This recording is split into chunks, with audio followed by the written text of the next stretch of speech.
કે કબૂતરોનું ઘૂ ઘૂ ઘૂ, ચકલા ઉંદર છું છું છું ને માણસ કરતો હું હું હું, પણ ઉપર જાશો પ્રભુ પૂછશે નીચે તમે કર્યું તું શું, ત્યારે કરશો ગેંગે ફેફે.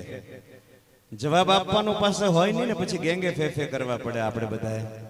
ઉપર જાશો પ્રભુ પૂછશે નીચે તમે કર્યું તું શું, ત્યારે કરશો ગેંગે ફેફે હે ને શું શું શું.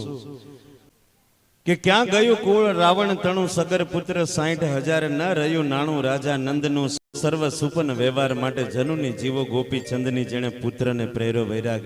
વિમળાબા જતા રહ્યા, મમતાબેન જતા રહ્યા. એક દિવસે મારે ને તમારે પણ જવાનું છે, પણ આ દુનિયાની અંદર પરિવાર તો સાહેબ પ્રાણીઓના પણ હોય છે. બાળકો તો કૂતરા બિલાડાઓને પણ હોય છે, આપણે તો માણસ છીએ. આપણે ક્યાં અલગ પડીએ છીએ જલારામ બાપાના જીવનમાંથી મારે તમારે શીખવાનું એક પ્રશ્ન છે મોટામાં મોટો, કે શું આપણને લાગે છે કે ભગવાન રામને રાવણને મારવા માટે થઈને આ દુનિયાની અંદર આવવું પડે? તમને લાગે વડીલો? જે ભગવાન રામનો સેવક છે એ અંગતનો પગ જો રાવણથી ઊંચો ન થઈ શકતો હોય, લંકાની અંદર એક પણ વ્યક્તિ અંગતનો પગ ઊંચો નથી કરી શકતા, એના ભગવાનની તાકાત કેટલી હશે એ આંકી શકાય એવું છે. જે શ્રી કૃષ્ણ ભગવાન સુદર્શન ચક્ર તો એક બાજુ રહ્યું, પણ રથનું પૈડું જ્યારે પોતે આંગળી ઉપર ફેરવી અને મહાભારતના યુદ્ધની અંદર ઊભા થયા ને, ત્યારે ચારે કોર દિગપાળો ડોલવા માંડ્યા હતા. એને કઈ દંત વક્ર અને શિશુપાલને મારવા માટે ન આવવું પડે, યાદ રાખજો. તો ભગવાન આવ્યા છે શેના માટે? ગોકુળની અંદરથી ગયા પછી જ્યારે ભગવાન રોજ રડતા હતા, કૃષ્ણ ભગવાન ઉદ્ધવને કહ્યું કે નંદ બાબાને માતા યશોદાજી સાંભળે, મમતાની મૂર્તિ મારી રહી ગઈ ગોકુળમાં જઈને. ઉદ્ધવજી તમે રાધાજીને કહેજો કે અમી ભરી આંખ મારી રહી ગઈ ગોકુળમાં. ત્યારે ઉદ્ધવે ભગવાનને કહ્યું કે કૃષ્ણ ક્યાં દૂર છે, એક નદી તો છે વચ્ચે, જઈ આવ ને ભાઈ. અને એ વખતે ભગવાનને કહ્યું કે ઉદ્ધવ હું જાવ ને તો મને બીક છે કે માં યશોદાનો પ્રેમ કદાચ મને બાંધી દે, મને રાધાની એ લાગણી મને બાંધી દે, તો હું જેના માટે આવ્યો છું ને એ કાર્ય રહી જાય. હું જે અહીં આ લોકોને જે મારું ભજન કરે છે, જે મારા કહેવાય છે, એ બધાને હું છોડાવવા આવ્યો છું ને એ મારું કાર્ય બાકી રહી જાય. વિચાર કરો કે જે ભગવાન છે એના માટે દલપત રામે એવું કહ્યું કે હું ને તમે એ જ છીએ, અહીં બેઠા છીએ ને આપણે. દલપત રામ કહે શ્રી કૃષ્ણને પાણી વગર પણ અમે તડપાવ્યા છે અને સગર્ભા સ્થિતિમાં સીતાને વનમાં અમે વળાવ્યા છે. આપણે જ છીએ એમાંથી કોઈ ને કોઈ. બહુ દુર્ભાગ્યની વાત છે. આજે જે ધરતીનું જે સંસ્કૃતિનું સર્જન કરનાર બેનો દીકરીઓ છે, એ બેનો દીકરીઓ એક સામાન્ય મોબાઈલના ડબલા માટે થઈને છૂટાછેડા કરે છે ને, ત્યારે આ જગતની જે માં જનની સીતા છે ને એને શરમ આવતી હશે. એક વખતે વનમાં જવાનું હતું ને એ વખતે માં ભગવતીએ કહ્યું કૌશલ્યા માને કે માં આજ હું જો નહીં જાઉં ને પ્રભુ રામની સાથે તો ભવિષ્યની દીકરીઓ મારા ભારતની એવું કહેશે કે પતિને સુખમાં સાથ અપાય દુઃખમાં ન અપાય. મારા ભવિષ્યના ભારતની દીકરીઓ પતિને સુખમાં સાથ આપે અને દુઃખમાં ન આપે ને એ મને ન ચાલે. આ સીતાના આદર્શો વાળી દીકરીઓ. અમે ભજનનો પ્રોગ્રામ હતો ને એક બેન આવીને કહી આ તમારું ક્યારે પચશે? મેં કીધું કેમ આ ભવાયાનો ખ્યાલ છે ક્યારે પચશે? એટલે તમારે કઈ ઇમરજન્સી છે? તો એ બેન મને કહે ભાઈ અમારે એક સિરિયલ જોવાની છે ને એટલે. મેં કીધું એ સિરિયલમાં કંઈક સારું આવતું હોય તો મને કે હું જોવા જાઉં. કે એવું નહીં, અનુપમા નામની સિરિયલ આવે છે અને એમાં એ ભાઈને 2 બૈરા છે, અમારે ઈ જોવાનું છે. એ કોના ભેગો રહે? મેં કીધું મારી માં ઘરમાં ધ્યાન દે, નહીં તો તારો કોક બીજા ભેગો રહેવા જતો રહે. આજ મારીને તમારી દીકરીઓ સુરક્ષિત નથી. મારીને તમારી દીકરીઓ મા બાપના 20-20 વર્ષના સંસ્કારોને ભૂલી અને જ્યારે કોઈ બીજાની સાથે જતી રહી છે અને પછી માં ગામમાં ફરિયાદ કરતી ફરે, તો એમાં વાંક દીકરીઓનો નથી.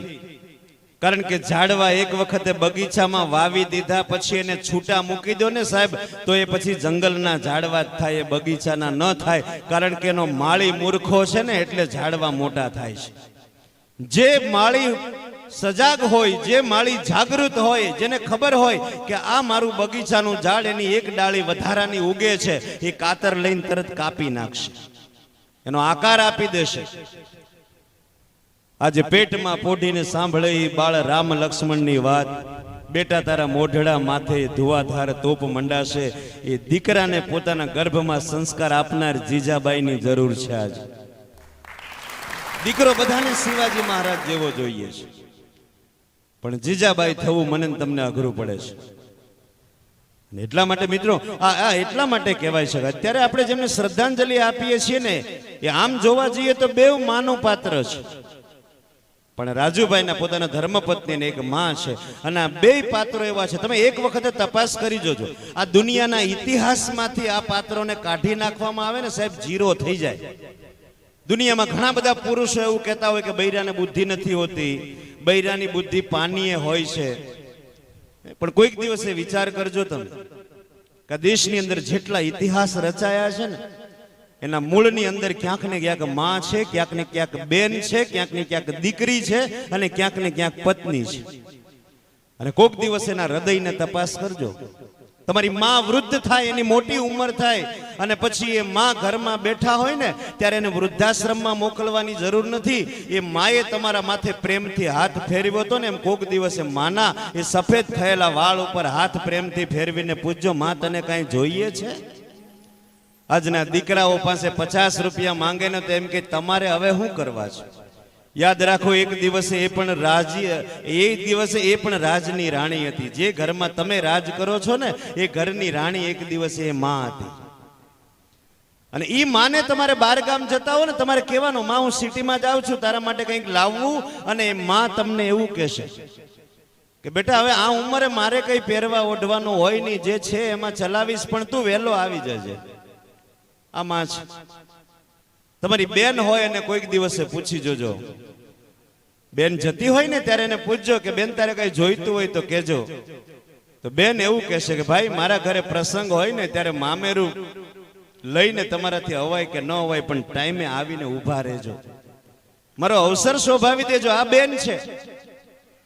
અમરેલીની બાજુમાં વરસડા ગામ છે. એક બેને ભરી સભામાં ઊભા થઈને કહેલું કે આખી જિંદગીનું કરિયાવર મને નથી જોતો, આખી જિંદગીના મામેરા મને નથી જોતા, આખી જિંદગીના ખીચડા મને નથી જોતા, મારો ભાઈ ખાલી તમાકુને માવો મૂકી દે ને તો મારે આખી જિંદગીનું કોઈ લેણું એની પાસે નથી જોતું. આ બેન છે.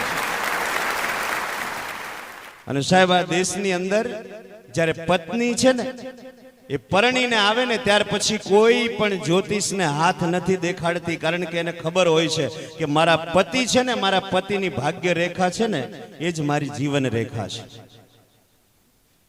અને એટલા માટે થઈને જ્યારે બાને હું તમે શ્રદ્ધાંજલિ આપીએ છીએ, અને ત્યારે આ દુનિયાની અંદર મારે ને તમારે ખાલી વિચાર એટલો કરવાનો છે કે આ જે મારા ને તમારા પાત્રો છે, અને આ ત્રણેય પાત્રોને ભાંગીને ભૂકો કરીને ભગવાને કોઈ પાત્ર બનાવ્યું હોય ને સાહેબ, તો એ દીકરી છે. દીકરીને કોઈક દિવસે તમે સાથે રાખી અને એને પ્રેમ આપી જોજો.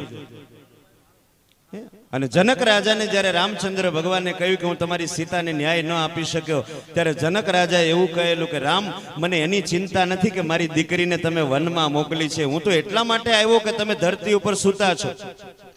અને ત્યારે પ્રભુ રામે એવું કહ્યું હતું કે બાપુજી, મારી સીતા વનમાં એકલી જો ખડની પથારી કરીને હૂતી હોય તો મારાથી પલંગ ઉપર કેમ હોવાય? આ દેશ તો જુઓ, આપણી સંસ્કૃતિ તો જુઓ. અને જનક રાજાએ કહ્યું કે રામ, રહી વાત મારી સીતાની, તો મારી સીતા વનમાં હોય કે પછી અયોધ્યાના મહેલમાં, પણ આ બાપને એટલો ભરોસો છે કે મારી સીતા બે કુળની કોઈ દી લાજ નહીં જવા દે. આજે મારીને તમારી દીકરી 15 મિનિટ મોડી પડે ને તો બાપના હૃદયના ધબકારા વધી જાય છે.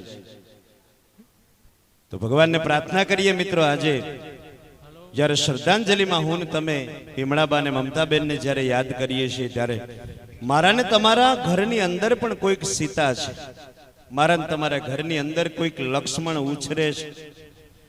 જો હું તમે એને દશરથ બની અને માં કૌશલ્યા બનીને સંસ્કારો આપીશું ને, તો સાહેબ રામાયણ અને ગ્રંથોમાં તો આપણે સાંભળવાની જ છે, પણ ઘરની અંદર રામાયણ એ અલગ પ્રકારની ઊભી ન થાય એના માટે થઈને જવાબદાર આપણે છીએ. તો એ તરફ આપણે એક ડગલું આગળ વધી શકીએ.